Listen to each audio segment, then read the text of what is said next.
Hello and welcome to the Heat Check podcast, Miami Herald's Miami Heat podcast. I'm David Wilson. I'm joined, as always, on the other line by the Caleb Martin of podcasting. It's Anthony Chiang, our Heat writer here at the Herald. Anthony, what's going on? In Denver, flew straight here from Boston. And to your Caleb Martin comment, if you've been listening to this podcast, you know before anybody that Caleb Martin is the next LeBron James. I called exactly. it. I basically called it. You did. Honestly, you did. You were ahead of the times. You should know you did go straight to Denver, but you had to connect through Miami as if it didn't haunt you enough to go right back on the road. I got my Cuban coffee fix for a week, so that was the benefit of that. Yeah. You're in Denver. I'm still in Miami. I'll be flying to Vegas on Friday morning. We'll be very close to each other up in the mountains over there. But yeah, NBA Finals will tip off on Thursday night. This will go up Thursday morning. So the Heat are in the finals. It's kind of crazy. It's insane. We haven't talked a lot. It's been like a grab bag of who's been on this podcast. I've been with Barry sometimes. You've been with Barry sometimes. We've been on together. I think the last time was after Game 1 of the Boston series. Yeah, sounds right. The Heat are in the finals, which is unbelievable. I still think the highlight of this run is when Barry and I did an off-season preview after Game 2 of the Milwaukee series. We're just going to rerun that in a couple of weeks. Oh, God. But anyway, Heat in the finals. Kind of have to just keep saying it to believe it. Second 8 seed ever, although it's kind of fake because they're really the 7 seed. But 4 wins away from an NBA championship. We will obviously dive into a preview of the finals. But first, I just want to make fun of the Celtics for a little bit. Miami, what was the last episode? When did you and Barry record? After Game 5? Had it gone to 3-2, I think? I think it was before Game 5. It was after Game 4. It was 3-1 at the time. Yeah, because I was in Boston. Yeah. So at that point, I listened, and you were like a little like, all right, if a team's ever going to come back from 3-0 down. It would be that team. Yeah, they almost did. That team. Yeah. They almost did. They got closer than anyone else ever did by getting it to a Game 7 at home. It was the first time ever a team got to a Game 7 at home after falling behind 3-0. Every other instance, they had to play Game 7 on the road. And then I don't want to say they quit because I don't think that's accurate. I think they quit in Game 3. But the Heat just played bad. The Heat kind of just stole their lunch money. They bullied them.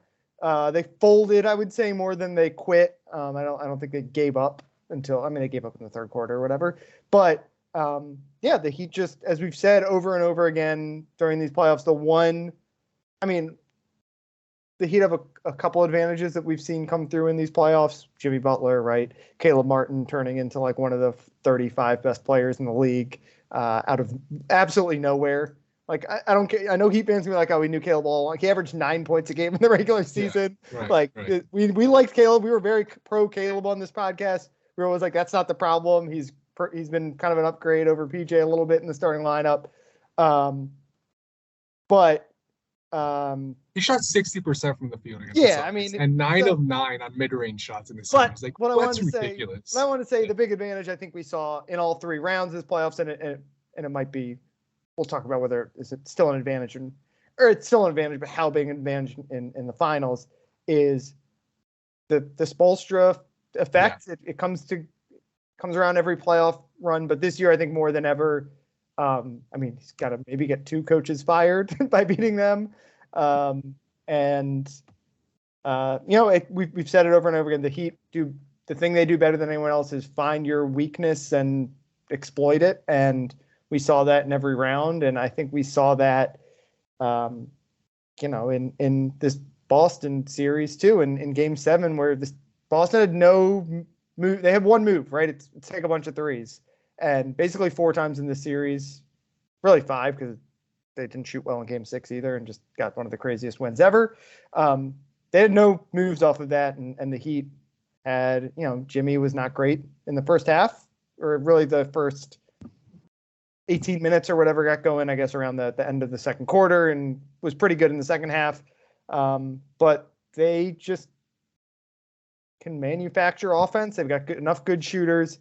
Bam, I know didn't shoot well, but was great as a facilitator. It's great as a defender. Like, Spo covers up everything. He's got in some ways, the perfect personnel group But this run has been about Spo. I think it was about Spo again a little bit in the Eastern Conference Finals.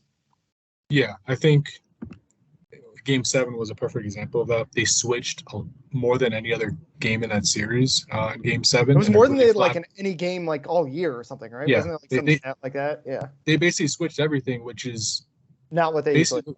Yeah, not something they usually do, especially when Kevin Love and Cody Zeller are playing. Kevin Love and Cody did not play in Game 7. They played Haywood Highsmith instead, kind of leaning into that game plan. It really worked. The Celtics couldn't get downhill, which is where they generate a lot of their threes. And then along with the switching, the Heat played almost half the game in zone, which Boston could not solve the zone throughout the entire. They just didn't know what to do whenever they saw the zone. Yeah. You look at the number. I think they scored like 0.55 points per possession against zone in Game 7, which is just insane. So yeah, just the game plan was perfect. I mean, another thing is like along with Spo, this execution has just been so consistent and on point by the players. It's just it's a totally different team than the one we saw in the regular season. They play to their strengths.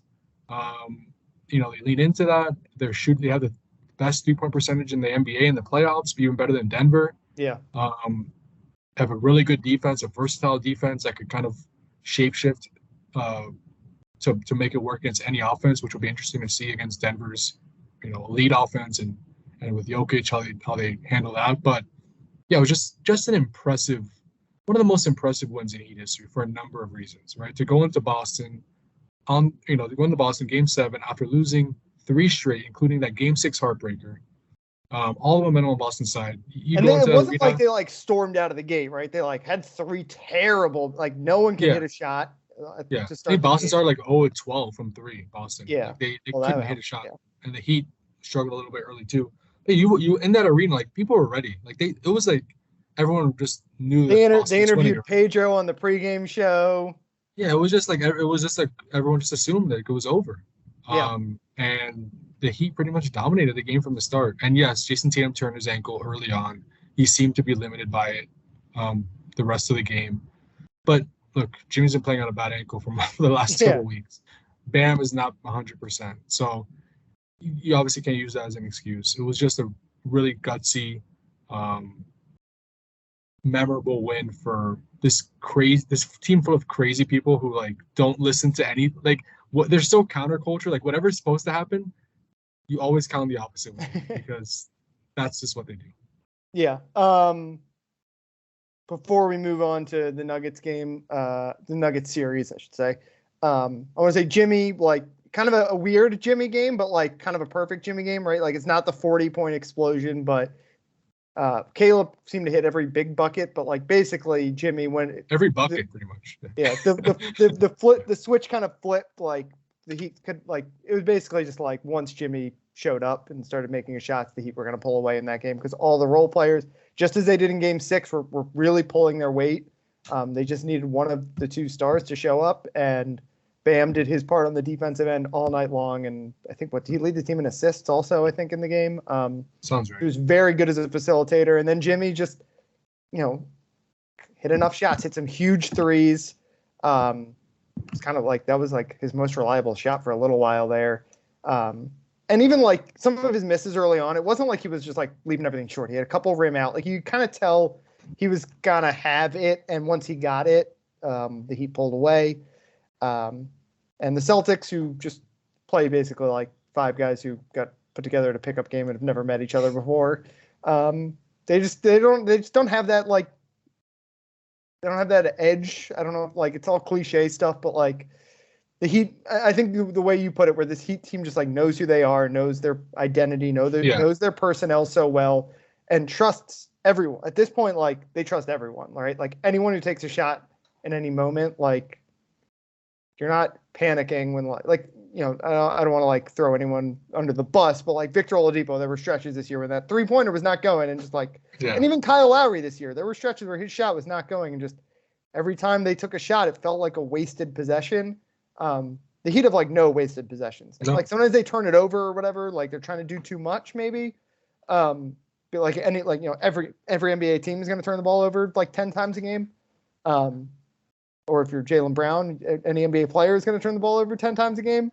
But they know what, they just know what they're doing. Like, it was obviously some of those guys are playing better than they were in the regular season. The 3-point shooting is huge. The Caleb 3-point shooting is maybe unsustainable, but I don't know. I don't know. Every time he shoots, I assume it's going in.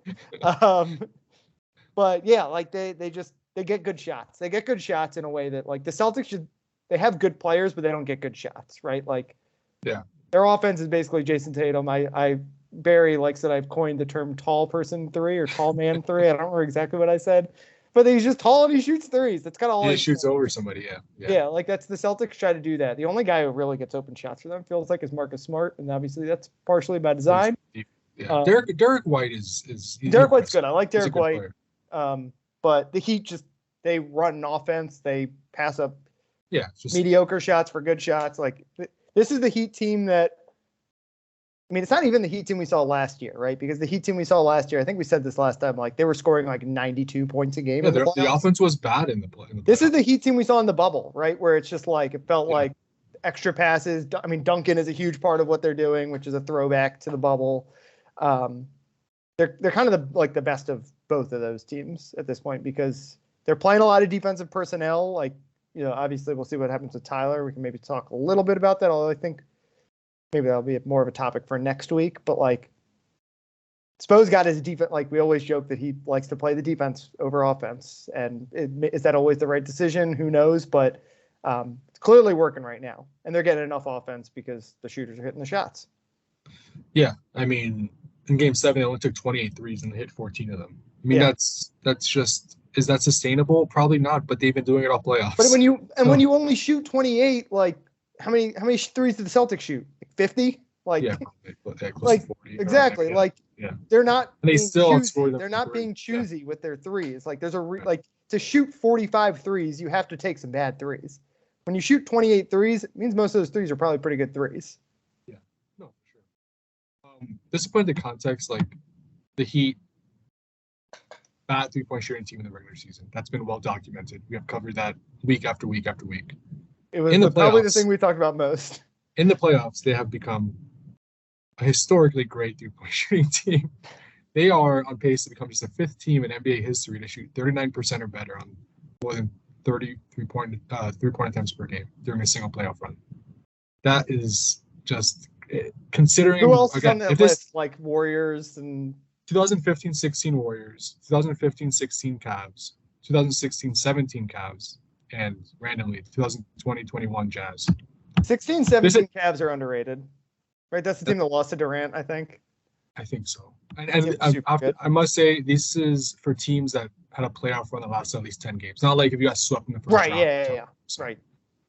So a lot of qualifications there, but still, the point is, like, the Heat have been a historically great 3-point shooting team in the playoffs, and it's too simplistic to say that's the only reason they're for this incredible run, but that's a big part of it, right? That's a huge part of it. And then obviously their defense has just been awesome as well. And Jimmy's been at times in this playoffs the best player in the NBA. And at other times in this playoffs, Caleb Martin has been the best player in the NBA. Other times in the playoffs, Caleb Martin has turned into LeBron James. It's just, it really is incredible. Like, I think, I mean, no matter what happens in the finals, and I know probably our listeners don't want to hear this, whatever happens in the finals, this season has just been one of the top seasons in NBA, like in Heat history. It's definitely like the most out of nowhere, kind of like probably the most out of nowhere season the most in history. And arguably the most out of nowhere season in NBA history. Probably the most out of nowhere playoff run, right? Like, I mean, there have probably been teams that have. I mean, it's interesting because obviously at the beginning of the year we thought the Heat, there was a pretty good chance they would be here. Israel Gutierrez, as he put out on Twitter, picked this as his finals. Like, it was unlikely because any matchup is unlikely, but it wasn't impossible. Like, the Heat were the 1 seed last year, but obviously by the time we got to the play-in, like, they got murdered by the Hawks in the play-in game. Like, this did not look likely. Gabe Vincent scored 0 points in that play-in game. Like, this team like a totally different team. I think the one thing you mentioned, the 3-point shooting being a big reason for why they are where they are right now. Yes, that's a historic number, but I think just as accurate as saying, like, their league worst 3-point shooting, which was shocking itself was a big reason why they were where they were in the regular season. So like to make realistically, they're somewhere in the middle. As we've said, after the All-Star break, they were way higher on the list in 3-point percentage, like top 5 or 10 in the league. I think I don't remember the number now. They were after the All-Star break. They were like 15. They were like in the middle. Yeah, they're like, I think it was like over the last month or month and a half, maybe last 6 weeks. They were like top. Yeah, they were really good down the stretch. So, like again, like that number is historic. Inevitably, it'll probably come down in the finals a little bit, just because. Or to go up. Or it'll go up. Who knows? Yeah. But like they were a team that had a 38%, 37% 3-point shooting run. Like that. That's not surprising. That's what they did last year with pretty much the same personnel. And actually, now that Duncan Robinson's playing, better shooting personnel. And now that Caleb Martin is like a sniper.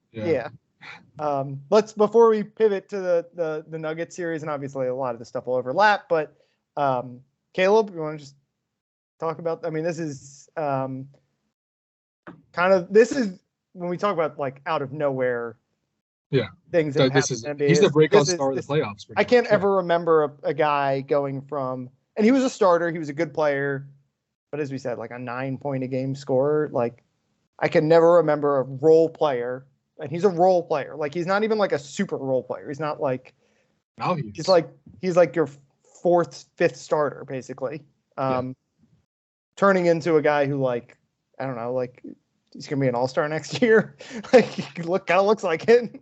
I mean, you know what it reminds me of, and they're different. They have different games. I'm comparing Caleb with so many different guys at this point, but it reminds me of kind of Michael Jordan, kind of a little bit, like Scottie Pippen.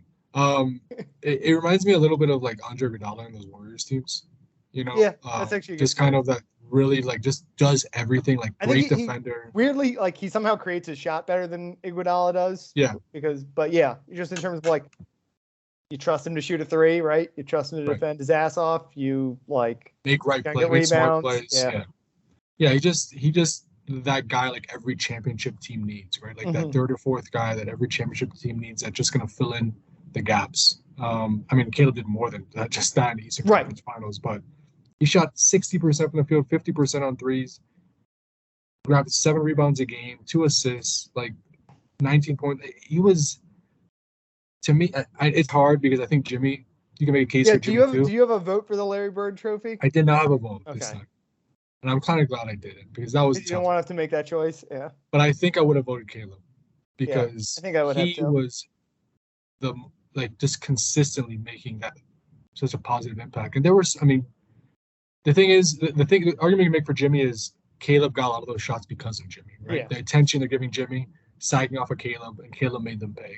So that's the argument you make for Jimmy. But just the way, Caleb's numbers, his plus minus, his on off, it was just incredible. I mean, it's a series. Not many players have 45 minutes in Game 7. Like this is a guy who like people all year long were like they got to figure out a way to upgrade the 4, and now this guy is like next year probably. I mean, he has to be.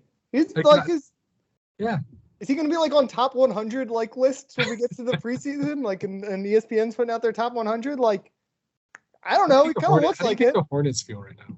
Very dumb. I mean, it didn't make sense when they did it. Like, I think we talked about it when they picked him up. Like, I mean, we didn't see this coming, but like, I don't know. He was pretty good for them. Yeah, that has to be a gut punch to watch Caleb Martin do this on this stage after you just waved him. Like, just waved him. Just cut him. Yeah, just literally cut him. He cut his brother. His brother's a good I saw that getting retweeted the other day, like, although we have waved Caleb Martin. So that's a rough. It's tough when you had to announce it like that, too. Like, that exists forever now. Yeah, they should delete that tweet.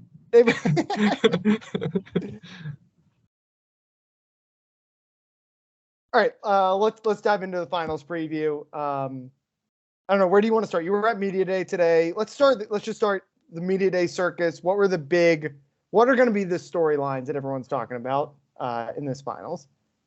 Obviously, Bam versus Jokic, that defense versus Jokic, the altitude, the rest that Denver has. Denver's had 9 days off before Game 1. I think the Heat would have liked to have gotten out to Denver a little bit earlier, right? Yeah, I would have liked a little break too. Yeah, it would have been nice. But they went the full 7, obviously, and went straight here from Boston. They've been here since early Tuesday morning, so they've had a couple of days to acclimate. Eric Spoelstra said the altitude is not an issue, that they're willing to play this game on Mount Everest if they need to. So there's that.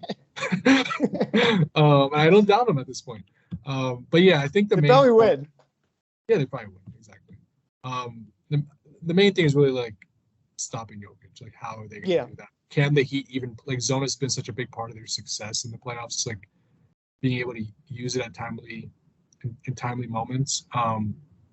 Denver was the second best, I think, team efficiency wise against the zone. Well, I gotta say, how do you beat the zone? You get to the high post. Where's Nikola Jokic? Like, is he the best high post player ever? They have the guy. Yeah, I think that he will play zone when Jokic is on the court. Yeah, I think. They played zone a lot against the Celtics, but that has been the recipe a little bit. Is do it when the stars are out, right? Because when the bench unit's in. Yeah. When there's no one creator out there. Right. And the impression I get as far as like just on this topic of how they defend Jokic, Bam has said multiple times, like, we got to limit his assists. So I think the Heat are going to try to play him one-on-one for the most part with Bam, because you have a guy like Bam who could do that. And yes, Bam has not had much luck stopping him in the past. Like, Jokic has had success against Bam, but you got to trust Bam to at least make it tough. You think because that is the most interesting. Yeah. Like, I've been thinking about this for 2 weeks because I thought this was going to be the series for about 2 weeks. Is, Bam, obviously they like to have him be able to like switch and roam a little bit. But you think they got to start with him on Jokic? I think they start with him on Jokic, and I also I was thinking about this today. Obviously the Jamal Murray Jokic pick and roll is such a big part of the Denver offense. I mean, it is the Denver offense for the most part. I wonder if you start Jimmy on Murray, and that way you could switch that. Because obviously you don't want Jimmy guarding Jokic, but like you could kind of live with that if you can try to flatten that action. Yeah, out. Jimmy's definitely strong enough to deal with him, and he could poke. He has quick hands. He could poke the ball, strip the ball away from Jokic, while defending him sometimes. So I wonder if the natural matchup would probably be Gabe on Jamal Murray, but that you can't switch that, right? If they do a pick and roll with Jokic. No. So I wonder if they start Jimmy, or maybe you could. Another way you can go is start Caleb on Murray. Yeah, it's going to depend. We've talked about it. Like, obviously, Jimmy is the guy they really like to play away from the ball. Yeah, exactly. Like, allows Jimmy to play as a help defender.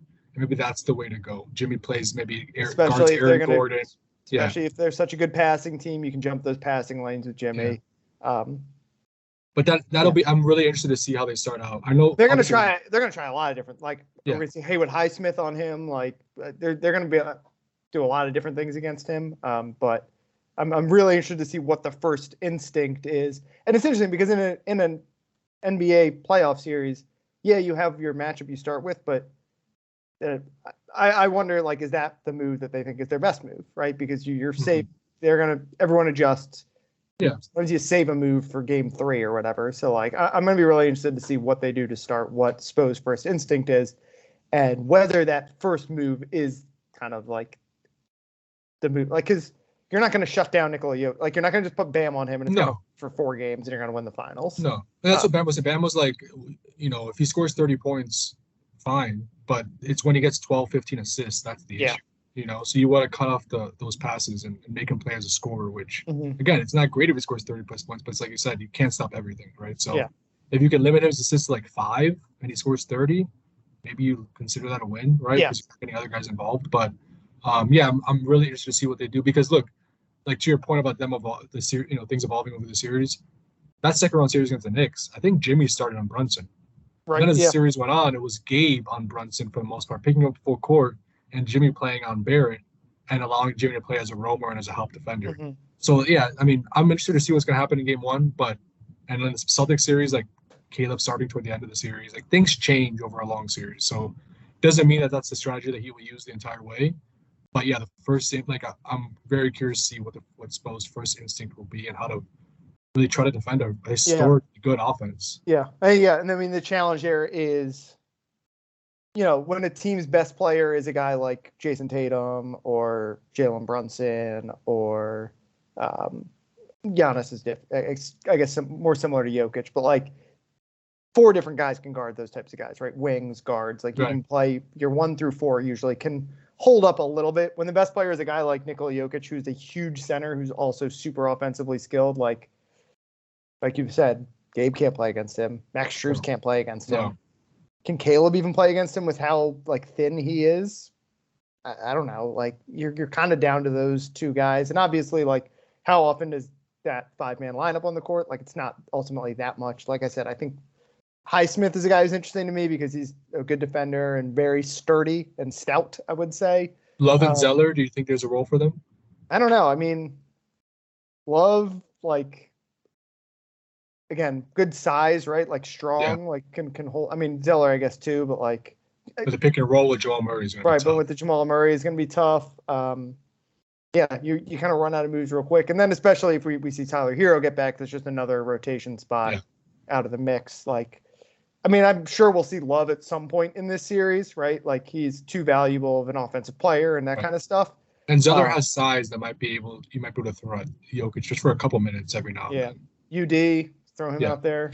Couple fouls. The other option, the other option that he has is if they don't want to switch that pick and roll, and they want to keep Bam attached to Jokic, they could play drop, right? And Bam's played drop a good amount, and that keeps him around the rim for rebounding and keeps him on Jokic for the most part.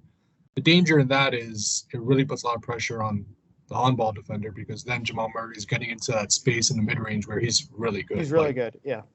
So that, there's obviously there's no easy way. I don't mind those two shooting threes on like a pick and pop, right? They're not that they're both obviously Jokic is a very good shooter for a center and Murray's a pretty good 3-point shooter, but they're more dangerous in other ways. But yeah, if they get in that mid-range, then that becomes a challenge.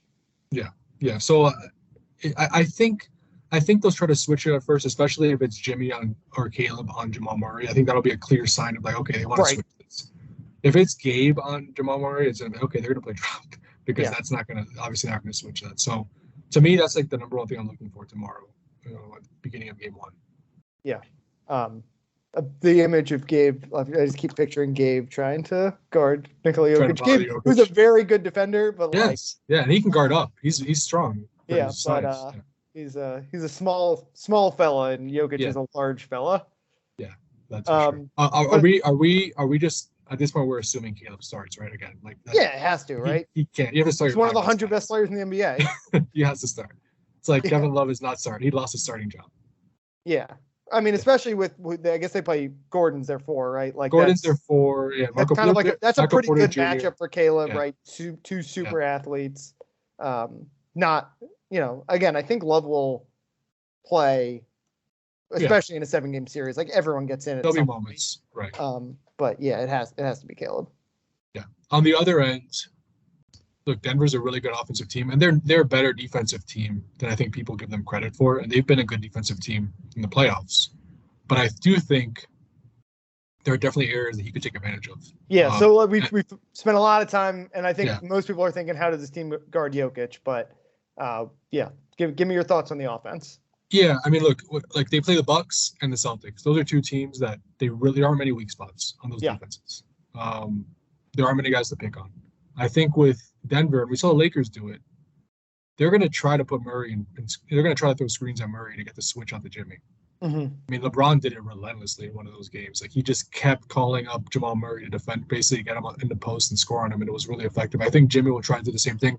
The Nuggets obviously know that Jimmy will probably try to do that, so I'm sure they have a counter for that.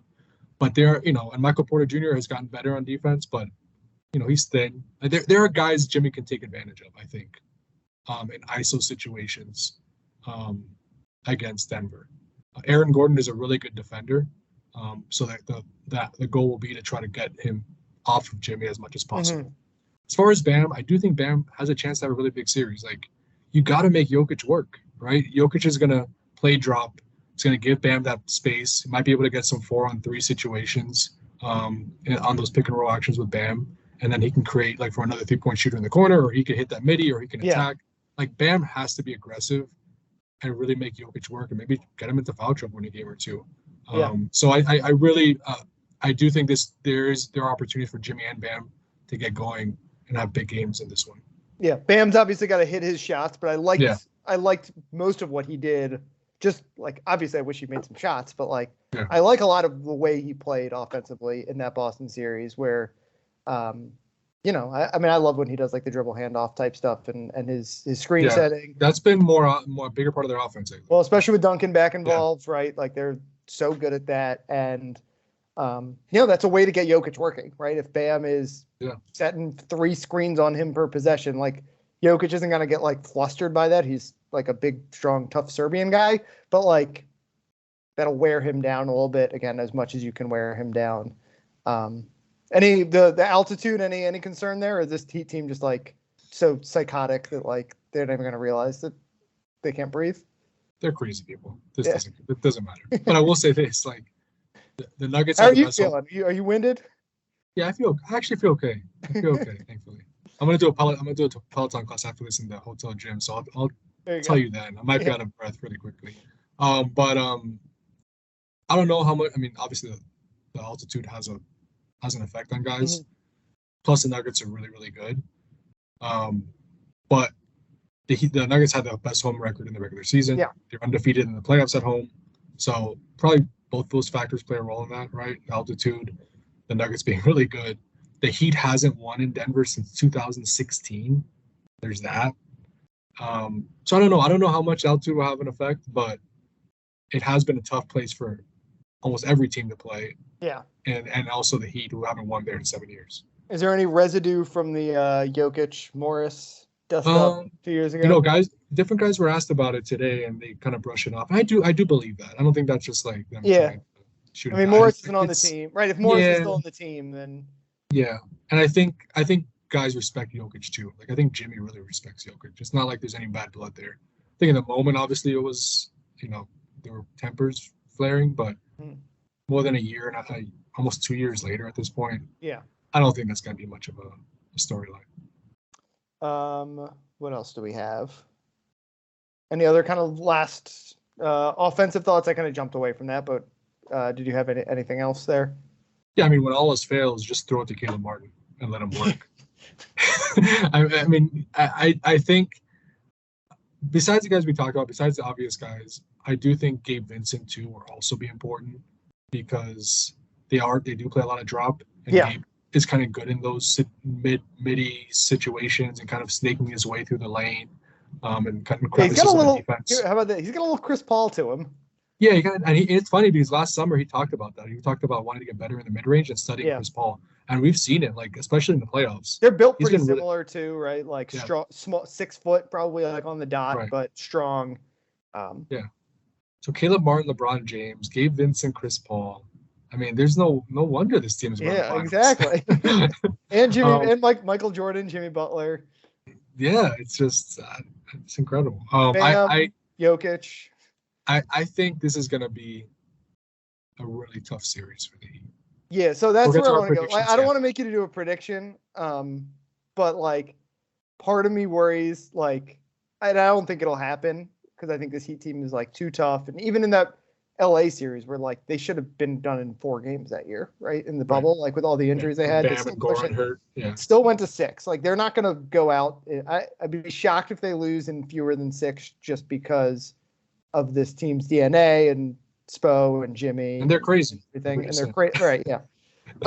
But like the Nuggets have like demolished their teams. I know I know that awesome. LA series, those games were close, but they swept LA. What they beat Phoenix in 6. They beat the Timberwolves in 5. Yeah. And honestly, like the LA series was the most competitive of those, even though it was a sweep, I thought. Like there were games. The Minnesota series was nothing. The Phoenix took those 2 games, and for a second it looked like maybe that series was going to be competitive, and then Denver just wiped them off the face of the earth in games 5 and game 6. Part of like the only thing that gives me pause about, and again, I don't think the Heat will like go out quickly because they're the Heat and they have Jimmy Butler and Caleb Martin and Chris Paul, but I do worry, like, is this Nuggets team just like a juggernaut hiding in plain sight? Yeah, I could see that, and I think it's going to be tough for the Heat. The Heat basically are going to have to continue shooting at a historically good rate to have a chance in the series, I think, because I don't think they're going to be able to stop. I think they're going to be able to get good shots. Like that's the thing. They should be able to get some good shots, and they should be able to score and have some big offensive nights. But it's just, man, there's so many ways the Nuggets can beat you offensively. And Jokic is just, he's a machine. Like there's no answer for him. He's He the has best. an answer for everything. I mean, so whoever wins this series, I think we can say that guy's the best guy in the league, right? If it's Jimmy or Jokic, like the best player in the NBA crown, I think, is at stake in this You series. think so? I think if Jokic wins it, I think he would take that crown probably. I'm not sure Jimmy would. I mean, it depends how the series goes, I guess. Yeah. But like if Jimmy can will this team to a championship, it's very hard to say you'd rather have anyone else. It'd be the most improbable NBA champion ever. Well, yeah, not even just because they're an 8 seed, but yeah, because of like the Ross. I mean, like if they had won last year, I know they were a 1 seed. It still would have been kind of crazy. Still would have been surprised. But this, I think they would have. I think they're tied. If they win the championship, they'd be tied for the worst record for any champion with like some team from like the 50s. Oh, not my Washington Bullets. It might be. It's not. I forget. They went like 44 and 40 when they won it. Yeah, it might be that team. It might be that team. But there's one other team that they would be tied with, and they'd be the first team I think with a negative point differential to win a championship. Like. Yeah, it's already an amazing story. But if they do this, if Bullets we come back 44 and what was the Heat's record? 44 and 38. Yeah, that was the Bullets when they beat Seattle. Yeah, in '78. Wes Unseld, Kevin Love, basically Wes Unseld. Yeah, there you go. Wes Unseld's on the team too. His middle name is after Wes Unseld. Yeah, if they pull this off, it would just be remarkable. I'm already like. I think I should pick against the Heat in this series because I've picked against them pretty much in every series, and it's worked out for them. So maybe they want me to pick against them. So I'm gonna say Nuggets in 6. All right, which means the Heat will win the title. I think Nuggets in 6 is one I like. I'm going to Vegas. I think I'm gonna bet because you can do like the bet on the specific. Yeah. Like I think I'm gonna bet Heat in 5. Yeah. Heat in 5. You should. That's what to do. Any other? I'm not a gambling sports betting is illegal in Florida, but we'll any kind of like give me a surprise like. Give me Caleb for Finals MVP. I was looking at the odds today, getting ready. He was I think he was like second for the Heat guys. Like he was ahead of Bam. I'm like, ahead of Bam? Oh my god, maybe Bam is the bet then. I think Bam can have a big series. I think Bam can have a big series, especially because of his role against Jokic defensively and like. Yeah, I mean, if he could be if they win, he could get like the Andre Iguodala Finals MVP, right? Where it's like he guarded the best guay, even if his numbers aren't like eye popping. But yeah, should we wrap up?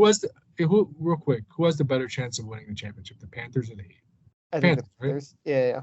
Should we wrap up with a Panthers minute?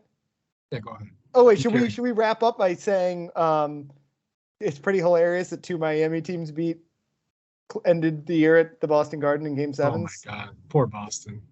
The Bill Simmons. I don't know who took that photo. It's unreal. Shot of Bill Simmons. It on? It must have been on TNT. I think it must have been, but I didn't see it live. But yeah, incredible. What an incredible still that is. Like you couldn't have like painted it any better than the actual image. It's just. Yeah, rough time for Boston. Bam is ahead of Caleb, by the way. He had plus 4,000. Caleb was plus 6,500. At $100, you got $6,500 if Caleb wins the MVP. And he could be the Iguodala. Tyler Hero plus 50,000. Oh my god! I don't know why he's on the board. Is he 4th or who's 4th behind Caleb, Bam, and Jimmy? For the Heat, Jimmy, Bam, Caleb.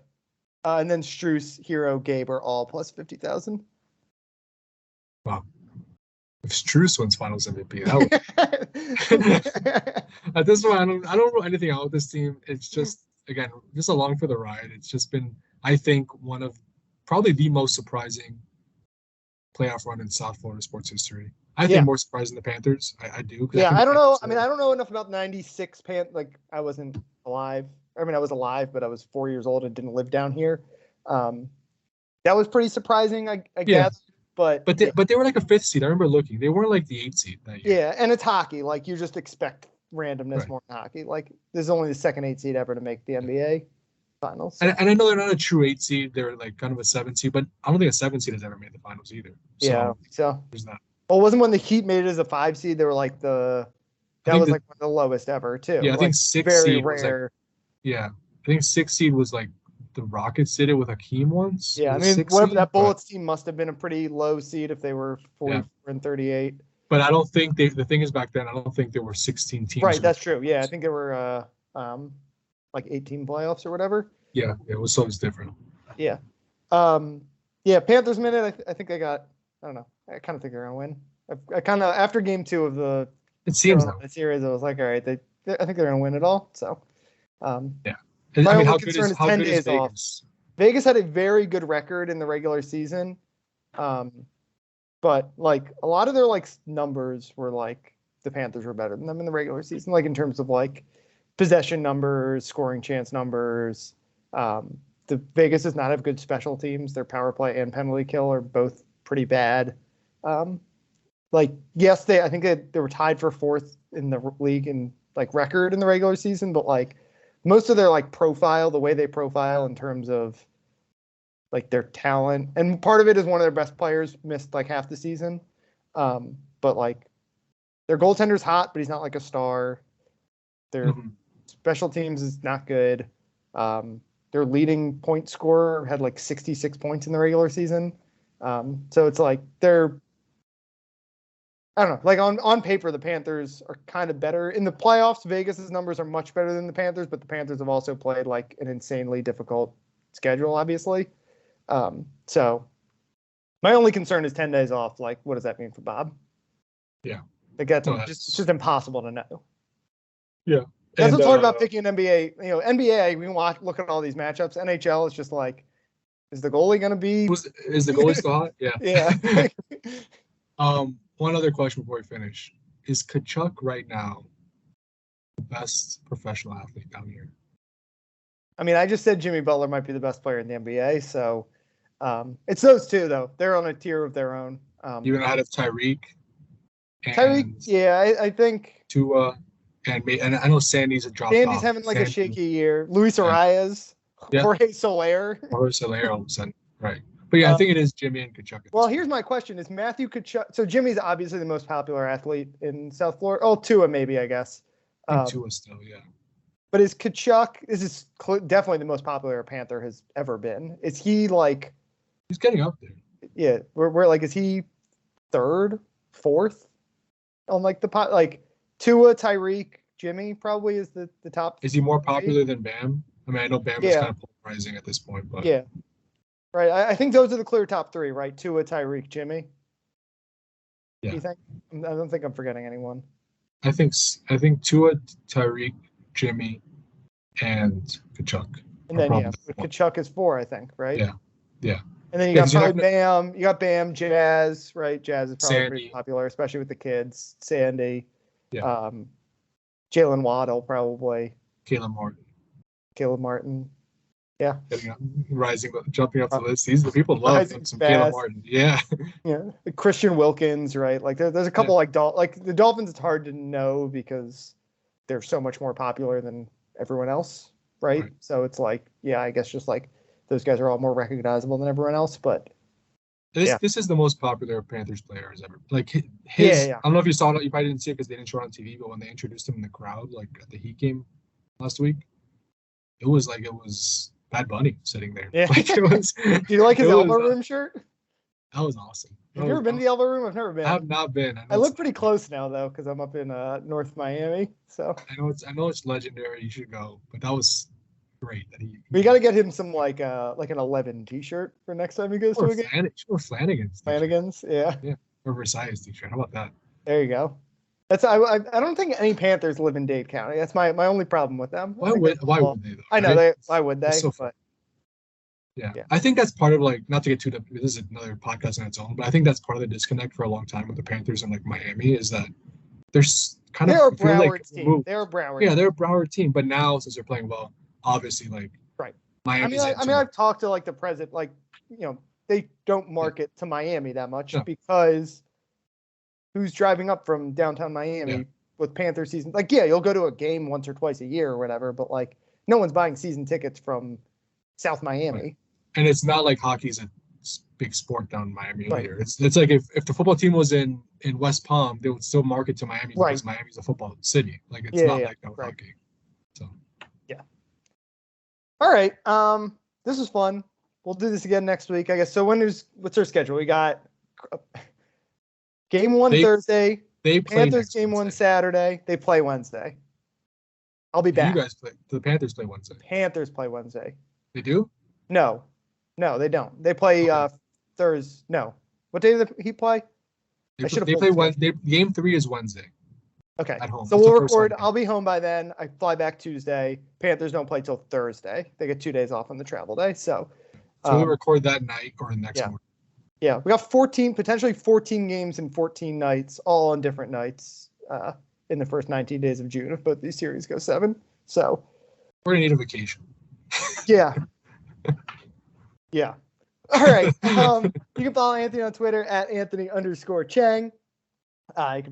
He's in Denver. He'll be there all weekend. You can follow me on Twitter at DBWilson2. I will be in Vegas. Everyone DM me if you have a bet you want me to place, and I'll carry it out because I'll be watching Game 4 or Game 2. I'm excited. I'm gonna watch it from a sports book. That's cool. Gonna watch all these people freak out about the Gabe Vincent over/under, the Caleb Martin Finals MVP bets. It should be fun. I'm looking forward to it. You should really put in the Caleb Martin MVP bet. You should do that. I'll put it in. I'm not gonna get there in time for Game 1 though. You're not. But the Panthers are getting in tomorrow. They fly Thursday, so I'll reach out to someone with the team and tell them I'll put him back. Although they might get in trouble for that, I guess. Yeah, so maybe not. Let's not do that. All right. Thanks again for listening. We'll talk to you guys next week.